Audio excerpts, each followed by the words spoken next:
sini tuliskan pendapat Ibu setelah menonton video sekolah hewan.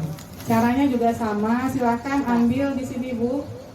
Nah, di sini ambil nanti yang di ini stick note. Stick note-nya di sini, klik itu, tuliskan nama dan apa pendapat Ibu-ibu. Nah, ini contohnya ini ambil ini. Nah, ini misalnya Lina. Nah, titik 2, silakan. Ya, baru sampaikan apa pendapatnya tentang video yang sudah kita tonton tadi. Baru nanti di save. Ini juga salah satu aplikasi yang ada di Google ya ibu-ibu ya, silahkan dimanfaatkan. Ini adalah papan tulis yang biasanya kita pada saat kita pakai Google Classroom atau Google Meet bisa langsung digunakan. Ini bisa juga langsung seperti tadi, edit dulu. Nah, baru nanti ditulis lagi gitu ya. Kita bisa mengerjakan bersama sebetulnya. Nah, silakan untuk yang di masing-masingnya. Karena beda-beda pendapat, ininya semuanya dengan media ini semuanya bisa mengungkapkan pendapatnya. Kebanyakan lah, coba kan. Mungkin kita coba menyampaikan yang ditulis. Nah, ini harapannya kadang siswa kita ada yang dia ingin menyampaikan pendapat tapi mungkin keberaniannya untuk menyampaikan tidak ada. Kita bisa pakai ini semua. Jadi apa pendapat di siswa kita bisa terakomodir. Jadi untuk salah satu yang menyampaikan mungkin pendapat dari video yang diberikan oleh Ibu Nanti tadi, bahwa dalam pembelajaran kalau dipaksakan tidak sesuai dengan kemampuan anak, maka hasil yang diperoleh tidak sesuai dengan harapan. Jadi sesuatu yang dipaksakan pasti hasilnya tidak baik. Jadi makanya apa yang ada pada diri anak tersebut sesuai dengan minatnya atau bakatnya, itulah yang kita kembangkan, kita latih sehingga akan memperoleh hasil yang lebih baik. Jadi pendapat saya dalam kehidupan dalam jadi guru ini memang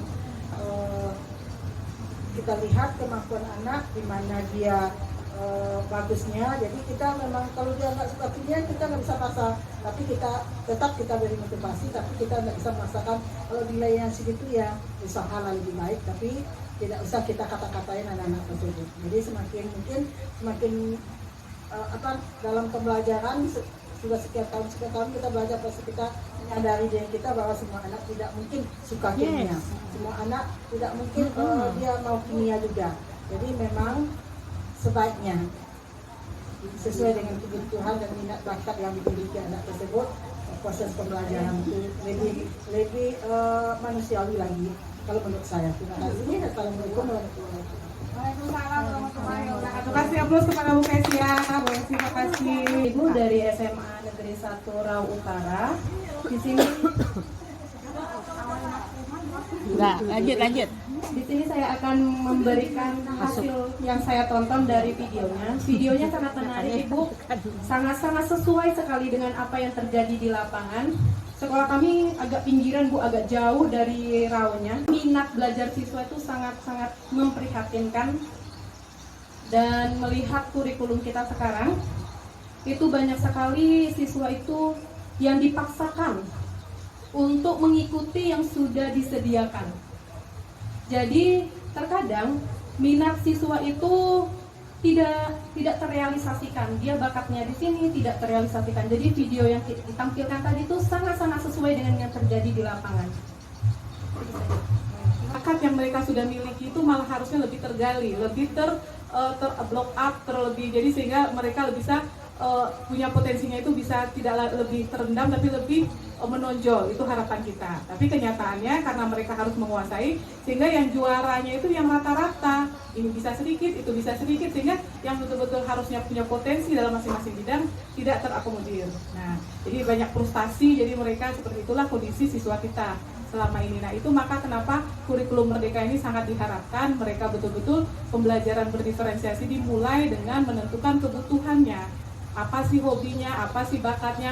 Nah, kalau mereka ternyata sudah di kelas, contoh untuk yang bukan kurikulum Merdeka, kelas 11 nih, mereka sudah betul-betul sudah kecimpung nih kimia, mau tak mau kita cobakan, kita petakan mana sih siswa kita yang maksimal paham, mana yang paham setengah, mana yang tidak paham sama sekali. Nah, yang tidak paham sama sekali inilah yang perlu kita berikan bantuan maksimal, sehingga tujuan mereka sama dengan teman-temannya yang sudah masuk.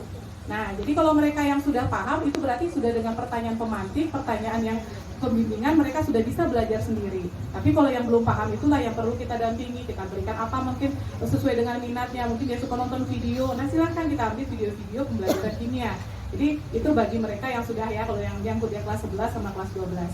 Tapi untuk yang kurikulum merdeka, itulah di awal kita harapkan mereka betul-betul, kita sudah sebagai guru di awal tuh betul-betul kita petakan anak kita. Mana sih yang tidak suka dengan pelajaran kita, bagaimana kita bisa menariknya, kita sesuaikanlah pelajaran kita itu, kita hubungkan dengan minat mereka, seperti itu. Jadi itu ya Bapak Ibu ya, terima kasih. Jadi selanjutnya ditelaah gambarnya, diamati gambarnya. Silakan yang ingin berpendapat tentang gambar ini, silakan. Di sebelah kiri saya itu perlakuannya sama, sedangkan yang di sebelah kanan ini kebutuhannya sama, sehingga sama-sama bisa nonton. Kalau ini kan walaupun ini kebutuhannya kan sama tujuannya sama-sama nonton, sama-sama bisa nonton. Tujuannya yang sama. Iya. Kebutuhannya beda. Kalau yang gambar kiri kan dia tujuannya nggak bisa tercapai. Sebenarnya sudah dijawab oleh Mei tadi ya, benar ya. Kalau gambar yang sebelah kiri itu kita memberikan perlakuan yang sama, padahal mereka itu berbeda. Yang satu udah besar, yang satu masih kecil, yang satu lagi masih sangat kecil gitu kan. Kita berikan perlakuan yang sama gitu kan. Berarti untuk yang besar mungkin nggak masalah, oke-oke saja. Tapi yang kecil seperti kita lihat dari pagar kan nontonnya nggak bisa melihat gitu kan. Jadi seharusnya kita memberikan perlakuan seperti gambar kanan. Berarti untuk yang besar tidak perlu lagi kita berikan bangku-bangku untuk tempat dia berdiri, dia udah bisa melihat juga tanpa harus dibantu. Yang tengah itu kita berikan bangkunya satu, untuk yang kecil diberi dua, karena memang kalau diberi satu masih belum bisa melihat dia. Jadi mereka semuanya sama-sama senang. Yang besarnya senang, yang kecil semuanya senang bisa melihat semuanya. Tujuannya dulu, kita harus lihat tujuannya. Ini kalau kita lihat tujuannya kira-kira ngapain ya mereka? Mau menonton pertandingan ya, pertandingan kayaknya dikasih, kalau udah kriket lah istilahnya ya. Nah, jadi bagaimana caranya supaya mereka sampai bisa tujuannya, sampai ingin bisa menonton dengan bisa melihat secara maksimal. Nah, maka kita harusnya seperti yang gambar di nomor 2 yang B ini, gambar yang nomor kanan ini. Karena yang kita sudah kita sudah identifikasi, sudah kita petakan, ternyata anak kita yang baju biru ini dia sudah tidak perlu dikasih bantuan. Tujuannya sudah sampai. Nah, tidak perlu kita kasih bantuan. Nah, kalau yang baju merah, mereka masih butuh bantuan supaya bisa sampai tujuannya menonton pertandingan. Nah, ternyata dia hanya butuh satu bangku saja. Nah, sedangkan kalau yang kecil yang baju ungu itu dia harus banyak bantuan, scaffolding istilahnya kalau di bagian kita, bantuan-bantuan yang perlu kita perlukan supaya tujuan mereka ketiga-tiganya sekelas juga bisa sampai. Jadi tetap pembelajaran diferensiasi itu tujuannya yang pertama, nanti kita mau bikin pertanyaan atau asesmennya tetap berpandu pada tujuan. Jadi soal yang kita kasih tetap sama, tapi prosesnya pada saat mereka untuk mencapai tujuan itulah yang kita diferensiasikan, yang kita variasikan. Bisa dipahami Bu ya sampai di sini ya? Bisa. Ini adalah pendidikan dari filosofi yang disampaikan oleh KHD, bahwa pendidikan itu adalah menuntun segala kekuatan kodrat yang ada pada anak-anak agar mereka dapat mencapai keselamatan dan kebahagiaan setinggi-tingginya sebagai manusia maupun anggota masyarakat. Jadi peran kita ibu-ibu sebagai menuntun, kita menuntun mereka sudah punya bakat bawaan, mereka sudah punya potensi garis-garis yang mungkin masih samar-samar. Bagaimana kita bisa menebalkan garis-garis itu dengan pendidikan? Kita menuntun saja, kita mengarahkan, kita memfasilitasi. Nah, kita persiapkan sehingga tujuan mereka jadi selamat dalam kehidupannya, itulah tujuan akhirnya. Dan mereka itu punya kodrat zaman dan kodrat alamnya. Jadi kita yang masuk ke dalam zaman mereka. Mereka itu dengan zamannya, dengan cirinya, jangan kita bawa mereka ke dunia kita. Kita sudah lewat, mereka adalah tujuan kita. Kesiapannya itu yang tadi, ada yang paham utuh, paham sebagian, ada yang tidak paham sama sekali. Kalau yang minat seperti itu, ada yang suka sains, ada yang suka kesenian, ada yang suka olahraga. Nanti kita hubungkan kimia dengan olahraga, kimia dengan kesenian. Siapa mau nyanyi-nyanyi dia supaya bisa paham dengan materi kita, silahkan. Auditory dan kinestetik itu adalah diklasifikasikan berdasarkan profil belajar murid atau gaya belajar dari siswa kita tadi. Yang pertama, kita mengamati perilaku, itu juga bisa kita identifikasi mana kesukaan mereka, itu bisa kita ambil sebagai data awal kita. Mengidentifikasi pengetahuan awal ini lebih pasti lagi karena kita memberikan soal, jadi kemudian menggunakan asesmen formatif yang ujian-ujian yang kita bisa ambil, berbicara dengan guru dan murid sebelumnya, kita diskusi, kita observasi juga sebagai data untuk kita memandu kita untuk memetakan kebutuhannya. Kemudian baca rapor, kalau sudah ada rapor semester lalu kita bisa jadikan sebagai data awal kita untuk memetakan. Ini adalah cara-cara kita mengidentifikasi. Ya, Bu-ibunya bisa dicobakan. Nah, kemudian, ini baru kita masuk ke dalam kelasnya. Bagaimana sih strategi pembelajaran? Apakah RPP-nya harus diganti? Nah, kita dalam perencanaan kita membuat strategi pembelajaran. Ibu-ibu punya RPP yang lama, silahkan gunakan. Kalau yang di kurikulum Merdeka sekarang namanya adalah modul ajar. Nah, itu juga sebagai panduan kita dalam proses pembelajaran. Nah, jadi yang berdiferensiasinya di bagian mana? Ada di bagian konten. Maksudnya konten ini adalah materi-materi yang akan kita sampaikan. Mungkin kita menyampaikan dalam bentuk buku, dalam bentuk video, tapi materinya tetap sama. Itu kita membedakannya dalam bentuk kontennya. Kalau dalam prosesnya kita nih sekarang sama-sama ngasih video, tapi kita mau prosesnya kita beda-bedakan. Nah, prosesnya itu kita kelompokkan, yang paham sama paham sekelompok, yang setengah paham sama setengah paham, yang tidak paham sama sekali kita kelompokkan, itu berarti proses pembelajarannya. Ada yang pengen mandiri kerja, ada yang pengen berkelompok, itu berarti prosesnya yang kita beda-bedakan.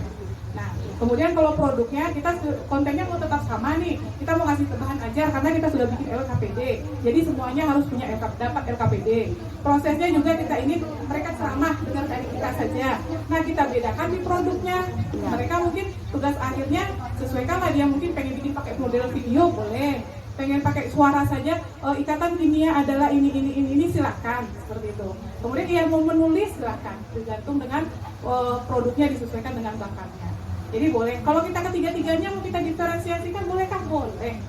Silakan, dari kontennya sudah kita beda-bedakan, prosesnya juga sudah kita beda-bedakan, kemudian produknya juga kita bedakan, boleh. Ambil salah satu juga, kita coba satu, silakan. Yang paling mudah mungkin prosesnya dulu yang kita ubah. Tujuan kita sama, kontennya sama, hasil akhir tes akhirnya kita mau cobakan sama, tugas-tugas yang kita samakan, berarti pengelompokannya kita coba sesuaikan dengan pemetaan mereka, sesuai dengan kemampuan mereka memahami pembelajaran kita. Ada yang mau ditanyakan sampai di sini? Jadi harus matching tujuan pembelajaran itu dengan kebutuhannya. Nah, tujuannya apa? Apa yang untuk mencapai tujuan itu apa sih yang dibutuhkan siswa kita? Nah, itu yang kita pikirkan. Nah, kalau ini konten berkaitan dengan yang akan digunakan, proses bagaimana berinteraksi dengan materi itu, produk bagaimana dia membuat hasil karya terakhirnya, bisa dalam bentuk lagu-lagu, bermain drama, atau dalam tulisan artikel, silakan. Nanti bahannya dibagi sama ibu-ibu di grup ya. Nah, sekarang ini pengertiannya saja, kita lanjut. Nah, alasan mengapa sangat bisa berhasil dalam proses pembelajaran karena proaktif, jadi semuanya terlibat. Harapan mereka karena sesuai dengan minatnya, jadi mereka bisa maksimal kan, proaktif dan mereka bisa menampilkan dirinya secara maksimal. Jadi kualitasnya yang kita harapkan dalam pembelajaran itu berangkat pada penilaian. Jadi setelah tujuan, penilaian akhirnya harus pasti. Kita akan menuju tujuan, jadi tujuan itu diakhiri dengan penilaian. Kemudian ada beberapa pendekatan seperti kontennya tadi, produknya, prosesnya, berpusat pada murid, siswa pasti karena mereka yang akan mengerjakan, mereka yang merasa nyaman dengan pembelajaran itu. Jadi kita merencanakannya yang penting. Perpaduan pembelajaran seluruh kelas, kelompok, individu. Jadi mereka bisa jadi sendiri-sendiri, bisa berkelompok atau bisa berdasarkan secara dalam kelasnya.